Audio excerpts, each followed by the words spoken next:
اللهم صل وسلم على سيدنا محمد. ازيكم يا حبايبي؟ عاملين ايه؟ يا رب تكونوا بخير، واهلا بكم في يوميات منال وتوته. اللهم اغفر لابي وارحمه واسكنه الفردوس الاعلى.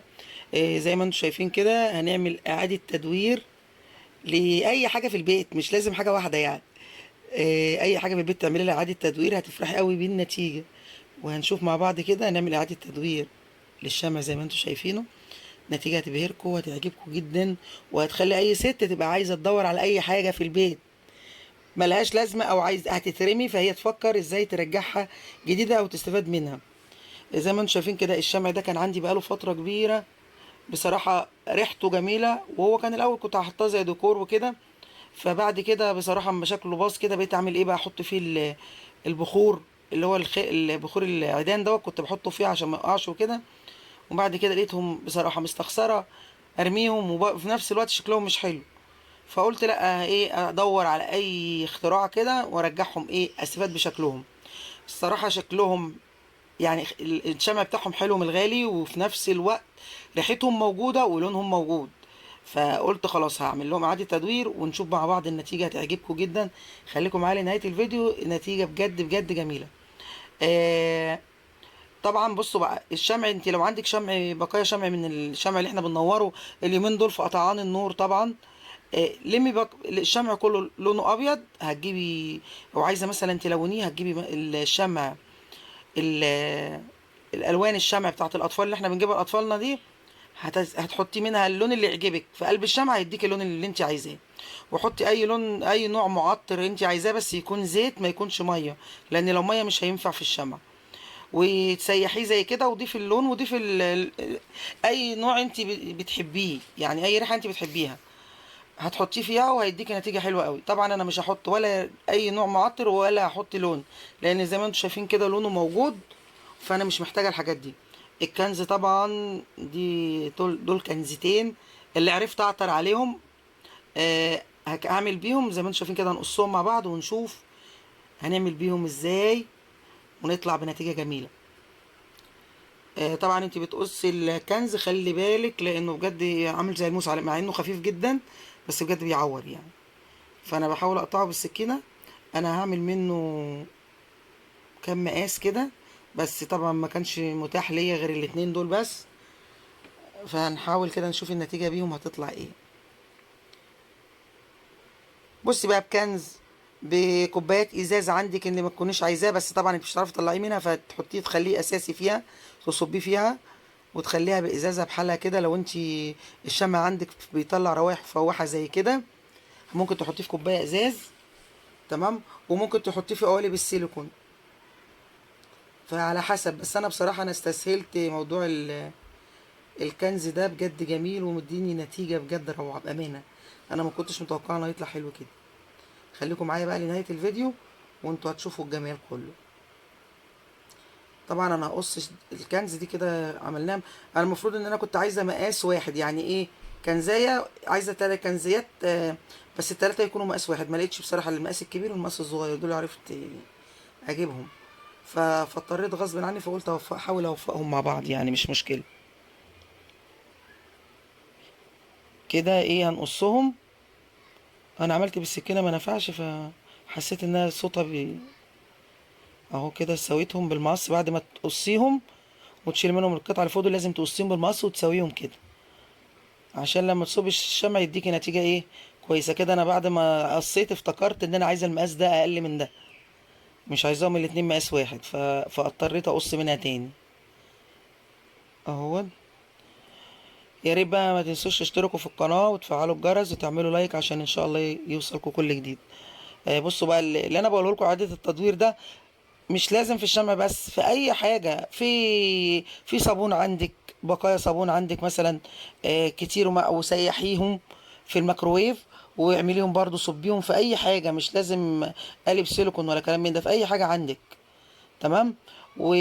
واعمليهم هيطلعوا من جداد من اول وجديد وهتستفادي بيهم. عندك ملايه قديمه، مش قديمه، ملايه مثلا شكلها عادي، فانت ما بتفرشهاش عشان شكلها، لا، اعملي لها اعاده تدوير وجيبي لها قماش وكمليها واعملي لها رسمه جديده، غيري منها. الحاجات دي او مش موضوع انك انت يا جماعه بصوا انا عايزه اقول لكم على حاجه. مش موضوع ان انت بتعملي اعاده تدوير للحاجه ان انت مش قادره تشتريها جديده. لا، انت بتفرحي بان انت بتبقى حاجه عندك شكلها مش حلو وانت بايدك تعمليها، فانت بتفرحي لانك بتحسي ان الشغل ده شغل ايدك انت، فبتبقي مبسوطه بجد. على فكره انا ببقى مبسوطه جدا لما ببقى الحاجه مش ملهاش لازمه، يعني الحاجه بتبقى ايه، بتبقى عاديه وانت تعمليها تخليها حاجه ليها لازمه. تمام. فبتبقي مبسوطه بجد. انا بحب الحاجات دي قوي، بحب اي حاجه تكون قديمه او تكون مثلا موديلها مش عاجبني وانا اغيره واعمله على مزاج انا. ممكن ذوقي مش زي ذوق اي حد طبعا، كل واحد وذوقه. بس انت بتبقي مبسوطه بانك الحاجه بتبقي انت عاملاها بايدك طبعا. انا حطيت الخيط، معلش خدتكم في الكلام كتير. زي ما انتوا شفتوا كده حطينا الخيط.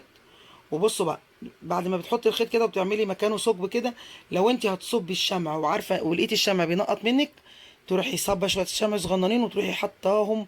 تجيبي طبق فيه شويه ميه ساقعين وتروحي منزله كنزايه فيها، تعمل صدمه للشمع فينشف، فيسدلك ايه الثقب دوت. تمام. فالشمع ما يشرش منك من مكان ما انت حطيتي الخيط. ماشي. بعد كده صبي براحتك زي ما انا بعمل كده. ماشي. بس خلي بالك عشان الشمع بجد سخن. انا ما رضيتش بصراحه استنى عليه لان انا حسيت ان هو بينشف بسرعه، فاضطريت بجد اصبه وهو مولع. زي ما انتم شايفين كده الفتله هتبقى في النص، انا بشيلها وبعدين هظبطها تاني اهوت. طريقه سهله جدا جدا جدا، بس النتيجه بجد جميله اهو.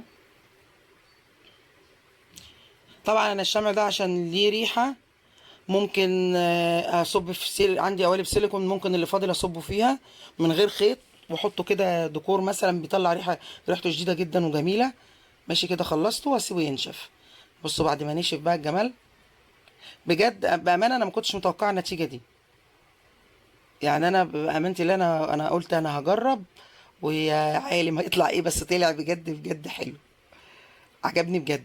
حتى في باقي الشمع، ماشي انا فاض في شمع كتير لان المفروض انا عايزه دول 3 مستويات مش 2، فما كنتش لاقيه الا الكنزتين دول، فاضطريت ان انا ايه اصور بالاتنين دول بس. وقلت ايه بعد كده ابقى ادور على كنزيه تانية اكمل التلاتة. ف... فعملت بقى الاتنين دول اهم. وهكمل برضو الفيديو، خليكم معايا لنهايه الفيديو.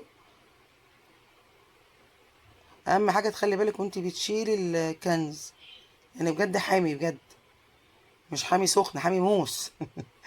فانت تخلي بالك منه. اهو بصوا الجمال، شايفين النتيجه. عملت قوالب شمع ما حصلتش اهي. وعلى فكره انت ممكن تضيفي لها حاجات ديكورات، لو انتوا عارفين انا لو كان في دماغي ان النتيجه هتطلع حلوه قوي كده كنت نزلت اشتريت حاجات ليه وكنت حطيت له زي ورد او حاجات ديكورات كده في الشمعة نفسها، كانت هتبقى حلوه. بس بصراحه انا ما كنتش متوقع النتيجه هتطلع حلوه كده اهوت. ان شاء الله نعملها في حاجه تاني. انا عندي شمع شايلاه ابيض، هبقى ان شاء الله برضو في مره كده بعمله. آه، اللي كنت حاطاه في الروف، لو في حد ما يخش على قناتي وشاف الروف هيفتكر ان في شمع كبير كده الشمس غيرت شكله، فممكن برضو ان شاء الله اجيبه واعمله اهو. انا شايفه ان ده اجمل شكل للشمع، لان بيبقى شكله حلو كده عامل زي ايه، زي الشمعدان كده ترصيه 3 قطع، هيبقى شكله احلى من إن الصب صغير، يعني الصب قوالب صغننه اهو.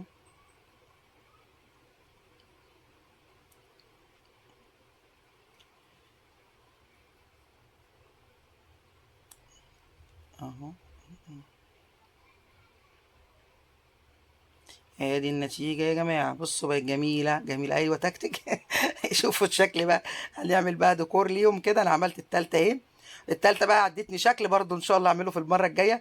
بصوا حطيت جزء سبته نشف وبعدين رحت صب عليه جزء تاني، اداني الشكلين دول في بعض شكل حلو قوي. فبإذن الله أنا بقى في الشمع اللي فاضل، لأن في شمع كتير فاضل مني، بإذن الله لما أجيب له كنزات هبقى أعملها بإذن الله زي الشمعة الصغننة دول شكلها أحلى اهوت. شايفين الجمال. ومن شمعتين كانوا مركونين بستعملهم زي ايه، زي مش عارفه زي طفايه مثلا. اه هما ليهم ريحه بس كنت مستعملهم كده كان شكلهم مش حلو اهمت.